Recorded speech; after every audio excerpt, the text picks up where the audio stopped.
Have you ever been told by your grandmother or elders, "Don't leave your clothes hanging at night. The jinn might wear them"? At first, it sounds like one of those cultural superstitions, something parents say to scare children into being tidy, but like many sayings in Muslim homes, the roots go back much deeper, to stories, to hadith, and to centuries of Islamic tradition. So what's the truth? Can the jinn actually use your clothes if you leave them out at night? Let's begin with something the Prophet, peace be upon him, warned us. The night is a time when the unseen world becomes active, he said. When the night comes, keep your children close, for the devil's spread out at that time. This is why Muslims have always been cautious after Maghrib. Doors are closed, lights are dimmed, dhikr is made. The veil between our world and theirs feels thinner at night. Now think about clothes. What are they? Garments shaped like human bodies hanging in the dark to us. They're just shirts, trousers, or dresses, but to the jinn, who are invisible and can move through spaces we can't, clothes can become a kind of vessel, a cover, even a disguise. There are narrations, some strong, some weak, that describe the jinn taking forms, and one of the easiest ways for them to take a form is to use what already resembles a body. Hanging clothes, especially when left outside at night, can become a tool for them. This is why in many Muslim cultures people were told, "Don't leave clothes hanging outside overnight. The jinn may try them on, or even appear in them to scare you." Imagine waking up in the middle of the night, seeing a figure in the dark, thinking it's a thief or stranger, and realizing it was only your thobe or abaya blowing in the wind. But what if for a moment something else was there? The scholars explain, the jinn are real, but not every folk saying is. Still, these warnings often come from a place of wisdom. Protect yourself from unnecessary fear, and don't give the jinn any opportunity to disturb you.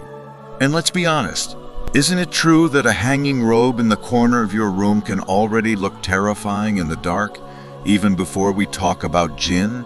Our minds fill the shadows with shapes. We imagine what may not be there, but sometimes the fear comes from somewhere real.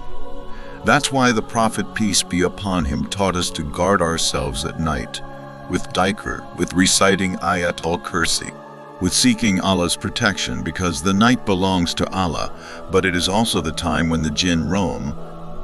So does leaving clothes out at night invite the jinn? Some scholars say yes, others say it's simply caution, but all agree. The jinn can make use of things left in the open, clothes, abandoned houses, empty places where Allah's name is not mentioned. And that's the lesson. It's less about superstition and more about awareness. The world of the unseen is real. The Prophet, peace be upon him, did not tell us stories to entertain us, but to warn us. So next time you're about to go to bed and you see your jacket hanging in the dark, ask yourself, do you want to wonder who might be standing in it? Or would you rather fold it away, whisper a dua, and sleep in peace? So if the jinn may use clothes at night, what does that really mean? First, let's be clear.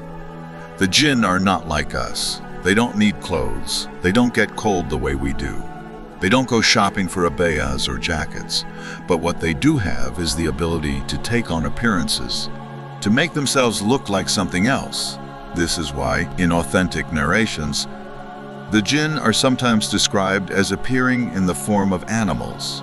Dogs, cats, even snakes, and sometimes they appear in the form of humans. The Prophet, peace be upon him, said that they can move through the world in ways we cannot. So if a jinn wants to scare a person, what's easier than slipping into the shape of something already hanging like a body? A cloak in the corner, a robe on a line outside, a thobe swinging in the wind. There are countless stories told by ordinary Muslims through history. A man wakes in the night, swearing he saw a figure in his room, only to discover his clothes piled in the chair. A traveler hanging his cloak in the desert, startled to see it walking in the dark. Were they imagining, or was something unseen making use of what was there? Now, scholars warn us, not every story is proof. Islam is not built on superstition, but on revelation, yet there is wisdom here.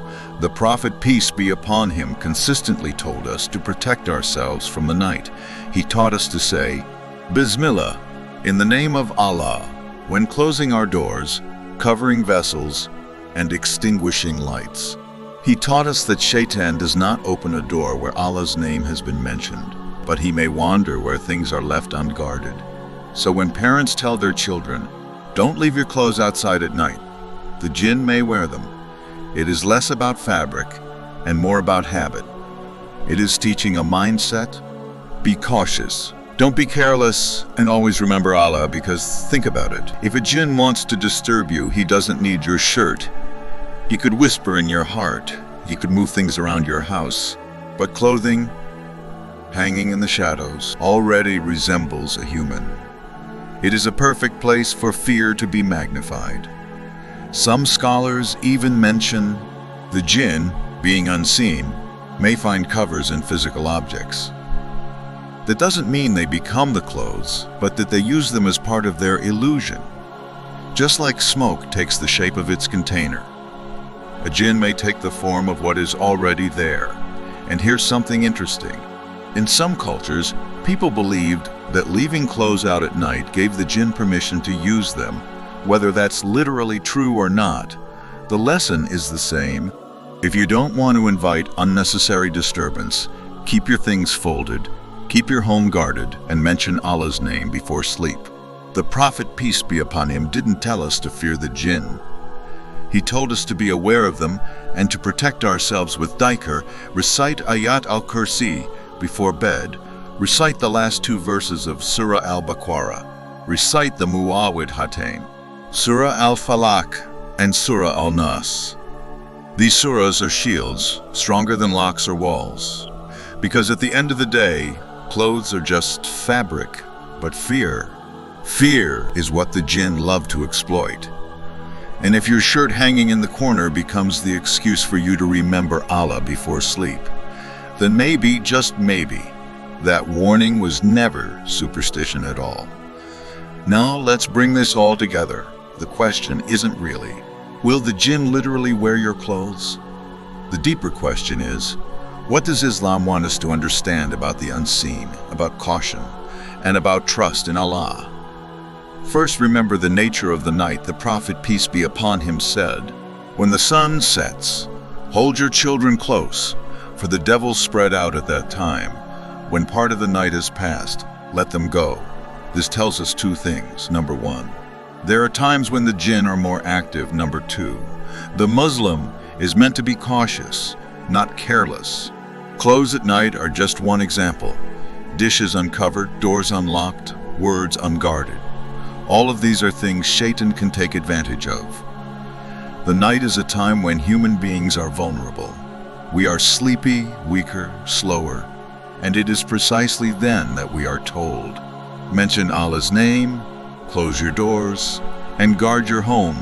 Second, the lesson of don't leave your clothes hanging also teaches us something psychological. Fear feeds the whispers of Shaitan. Imagine waking up in the middle of the night, seeing what looks like a figure in your room. You panic, you freeze, and in that panic, Shaitan finds an opening to whisper despair, terror, or doubt. But if you have already protected yourself with dhikr, your reaction changes. Instead of fear, you remember Allah. Instead of panic, you say, I seek refuge with Allah from the accursed Satan. Fear is replaced with faith. Third, the Quran itself reminds us that the jinn can interact with humans, but only by Allah's permission. In Surah al-Jinn, they say, and among us are the righteous, and among us are otherwise. We were of divided ways. This shows us that not all jinn are evil, but also that their world is very real. They move. They see us, though we do not see them. And so small habits like not leaving things out, keeping the home tidy, reciting Quran, become ways of keeping the boundary between us and them. Fourth, and most important, do not exaggerate. Islam never told us to obsess over the jinn. The Prophet, peace be upon him, did not tell us to fear them, But to remember Allah, the danger of superstitions is when they distract us from tawhid. If someone fears their shirt at night more than they fear forgetting their prayers, the warning has been misunderstood.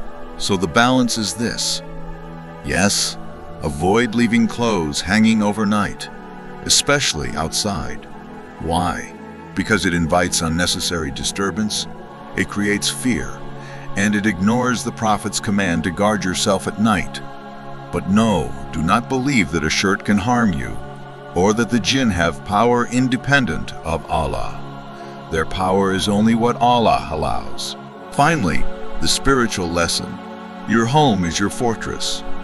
The Prophet, peace be upon him, said that reciting Surah Al-Baqarah in a house drives the devils away.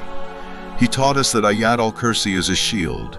He taught us that when a Muslim sleeps with dhikr on their lips, an angel guards them until morning. So when your grandmother told you, fold your clothes, don't leave them for the jinn, maybe she wasn't just being superstitious. Maybe she was reminding you of a deeper truth. Don't leave your life unguarded. Protect your space, protect your family, protect your soul. And the best protection? Not folding shirts, not shutting doors, not even blowing out lamps. Though all of those matter, the best protection is the remembrance of Allah, because Shaitan flees not from fabric, but from faith. So the next time you see clothes hanging in the dark, don't panic, don't laugh it off as silly either. Instead, take it as a reminder, recite your dhikr, close your doors with Allah's name, and fold away your fears, because the night belongs to Allah, and nothing, not even the jinn, can harm you when He protects you. If you liked this video, please hit the like button, share it with your friends, and subscribe for more amazing content.